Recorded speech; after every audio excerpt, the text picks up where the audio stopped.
Postmodernists believe that the individualistic style as it once existed is now a distant memory, replaced by the rearrangement and continuation of existing work.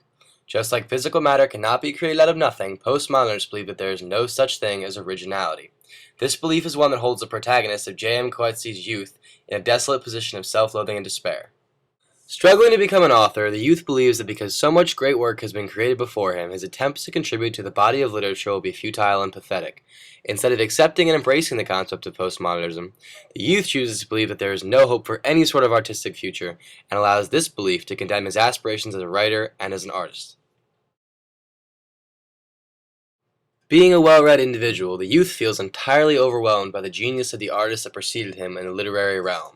He seems to believe that because great art had been produced before his time, his own work would be insignificant and laughable in comparison. Instead of finding inspiration in the classics, he allows the prior accomplishments of other authors to daunt him and hinder his own artistic undertakings. Coetzee writes, "Yet try though he may, he cannot feel the ghostly hand of James extended to touch his brow in blessing." Essentially, the youth suffers from an affliction that is very postmodernist in nature. Michel Foucault, esteemed French philosopher and postmodernist, stated that nothing new can be created, and that human beings' only true obligation in life is to one's own true self. Unfortunately, Coetzee's youth subscribed to only the former of Foucault's theory, believing that his own creativity was faulted by the masters who came before him, and any attempt at originality was to be met by disappointment and disillusion. The youth cannot accept the theory of postmodernism, or rather accepts it but allows it to completely dismantle his artistic ambitions. In theory, he should not have been concerned with the achievements of those who came before him, and should not have preoccupied himself with irrational comparisons. Instead, he should have written to satisfy his own personal aspirations. Instead of viewing postmodernism as a sort of condition for producing art, the youth considers it a weight that drowns his creativity in a vast sea of overwhelmingly brilliant literature. In postmodernist thought, all new art forms are simply mimicries of existing styles and techniques. To quote Frederick Jameson, "Pastiche is like parody, the imitation of a peculiar or unique style, the wearing of a stylistic mask, speech in a dead language." The trouble is not that the youth does not recognize the existence of the pastiche, but that he refuses to consider the art he is attempting to create a pastiche. He seems to believe that because the work he will produce will not be of the caliber of the masters before him, or so he thinks, it is not worth creating. What the youth fails to recognize is that the pastiche is the art form of the postmodernist era. In today's society, the pastiche is the accepted model for artistic expression.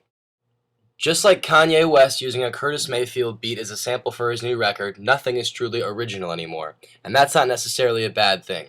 A pastiche is by definition not a direct copy of a previous art. Instead, it is certain aspects of the art form presented in a new manner. West doesn't use the bass line from Mayfield's classic Move On Up to play the same song. Instead, he uses the fundamental aspects of the beat and the creative new imagination of the artwork, adding his own instruments, switching the tempo, and rapping over the horns instead of singing. In a similar vein, West is not attempting to one-up Mayfield, and is not claiming that he can more effectively and artistically utilize the beat. He's simply taking a page from the book of a revered master of his craft.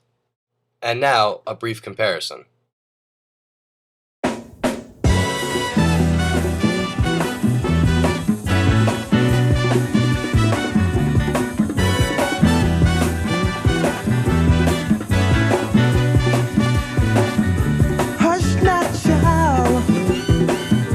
And don't cry.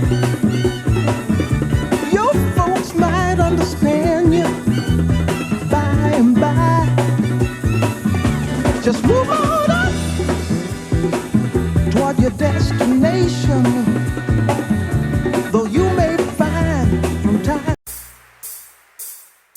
I gotta testify. Come up in the spot looking extra fly. For the day I die, I'ma touch the sky. Gotta testify. Come up in the spot looking extra fly. For the day I die, I'ma touch the sky. Back when they thought pink polos would hurt the rock. Before Cam got the shit to pop, the doors is closed. I felt like Bad Boy Street Team. I couldn't work the locks. Now let's go.